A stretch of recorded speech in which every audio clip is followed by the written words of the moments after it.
التاريخ مليان أسرار وألغاز، بس لغز حلقة النهاردة أغرب من الخيال. حكاية ماسة ملعونة اللي بيلبسها بيروح في أبو نكلة، ماسة الأمل الزرقاء. أنا دينا مهران ودي حكاوي الدنيا.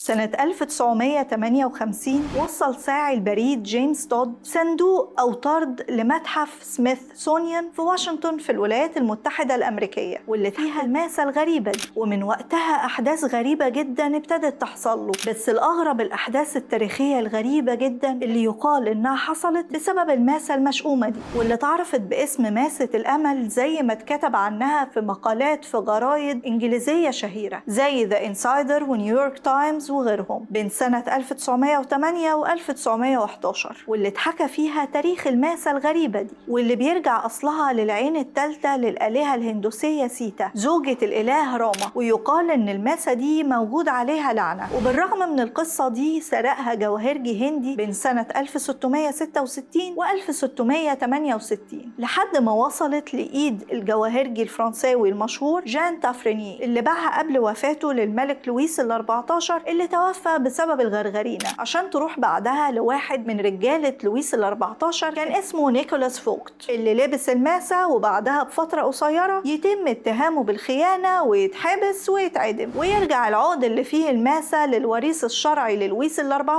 لويس ال15، اللي اداه هدية للويس ال16 ومراته ماري أنطوانيت اللي كانوا بيعشقوا المجوهرات النادرة. وفاتت السنين وقامت الثورة الفرنسية واتعدموا هما الاثنين. وواحدة من وصفات ماري أنطوانيت القريبين وكان اسمها ماري لويس لبست الماسة الملعونة، وبعدها عينك ما تشوف إلا النور، لأن حسب مقالات الجرايد ماري لويس دي خلص عليها مجموعة من الثوار بطريقة صعبة جدا، لدرجة إن كل حتة بقت مستقلة بذاتها ولفوا الشوارع بدماغها على عصاية. وتفوت السنين وتتنقل الماسة من إيد لإيد لحد ما توصل لتاجر ألماس شهير اسمه هنري هوب، ومن هنا اتسمت الماسة باسم هوب دايموند أو ماسة الأمل. وتفضل الماسة مع عيلة هوب لحد ما توصل للحفيد فرانسيس هوب اللي حياته كانت كلها قمار، فاتدين لطوب الأرض واضطر يبيع الماسة لتاجر مجوهرات أمريكي، واللي باعها على طول لكارتيه براذرز، ودول من أكبر مصنعين المجوهرات لحد النهاردة. وباعها بيير كارتيه لواحدة من صفوة المجتمع وهي إيفالين ماكلين زوجة أحد ورثة وملاك ذا واشنطن بوست وكتير غيرها من الأملاك. وفضلت الماسة مع إيفالين لحد وفاتها، وبعدها اتباعت لرجل الأعمال هاري وينستون اللي اتبرع بيها سنة 1958 لسميثونيان انستيتيوشن في متحف التاريخ الطبيعي في الولايات المتحدة الأمريكية، واللي موجودة فيه الماسة لحد النهاردة. واللي وصلها للمتحف هو ساعي البريد جيمس تود زي ما قلت لك في أول الحكاية. ومن بعدها جيمس اتبهدل على الآخر، عمل حادثة بالعربية ومراته توفت وحتى بيته اتحرق.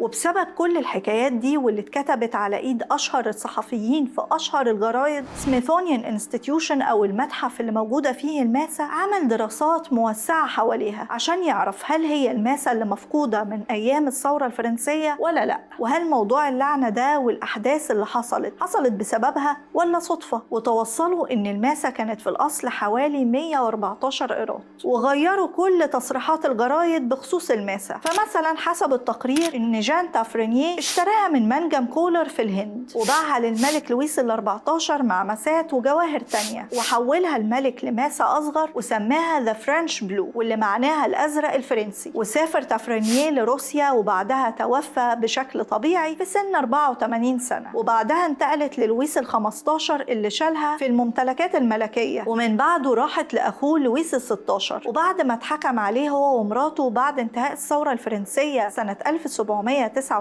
اتعرض المستودع الملكي للسرقة، والفرنساويين وقتها قدروا يرجعوا كل المجوهرات ما عدا الماسة. والغريب ان التقرير ما جابش اي سيرة لوصيفة ماري أنطوانيت اللي خدت الماسة على حسب ما المقالات كانت بتقول. وسنة 1812 ظهرت الماسة من جديد مع تاجر ألماس من لندن اسمه دانيال أليسون. وهنا ابتدى يظهر السؤال حوالين هل الماسة دي هي اللي كانت مفقودة من ايام الثورة الفرنسية ولا لا. بس تعال معايا نروح سنة 2001 2003 علشان إجابة السؤال ده هناك. حسب موقع ناشونال جيوغرافيك فالعلماء عملوا 3D ديزاين أو مجسم يعني لشكل الماسة معتمد على السجلات والمواصفات الواردة عن الماسة في القرن ال17، وتوصلوا إنها فعلا هي ماسة الأمل الزرقاء، بس اتقطعت وما بقتش كاملة زي ما كانت 114 قيراط، واتعمل منها أشكال مختلفة، عشان كده كانت بتتنقل بسهولة بين البلاد وبين العصور. نسيب بقى 2003 ونرجع لتاريخ الماسة والتقرير اللي ما وقفوهوش حتى لما ما كانوش متأكدين وقتها إذا كانت هي الماسة السليمة ولا لا، واللي بيقول إن الماسة راحت بعد كده للملك البريطاني جورج الرابع، واللي بعد وفاته سنة 1830 باعها الورثة لحد ما وصلت سنة 1839 للملك الجديد هنري هوب، ومنها لوريثه الأمارتي اللي باعها علشان يسدد ديونه زي ما المقالات قالت.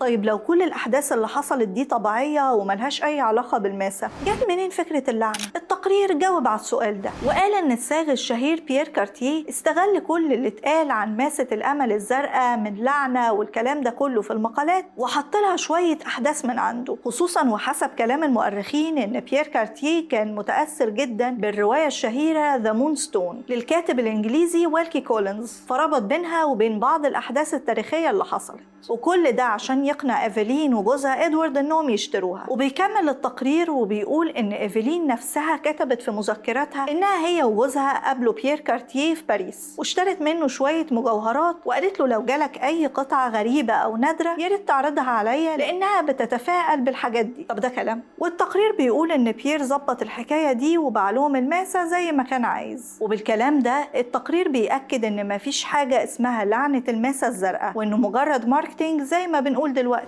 بس اللي حصل لإيفلين وعيلتها واحد ورا التاني هو اللي رجع موضوع الماسة من جديد. أول حاجة فقدت ابنها فينسنت في حادثة عربية وهو عنده 9 سنين، أما بنتها فخلصت خالص من نفسها في سن 25، وبالنسبة لجوزها فده اتجنن بعد ما خسر كل أملاكه. وإيفلين اتوفت بعد كل الأحداث دي سنة 1938 عشان تسقط كل الأبحاث وترجع لعنة الماسة والغموض والجدل حواليها من تاني. هل كارتيه هو اللي ألف قصة الماسة عشان يسوقها، ولا المتحف هو اللي غير التفاصيل اللي وردت في المقالات عشان برضو يسوق الماسة؟ وهل ممكن الجواهر والأحجار تكون عليها لعنات فعلا؟ اكتبوا لي رأيكم في الكومنتس وما تنسوش الفولو والشير عشان يوصل لكم كل جديد.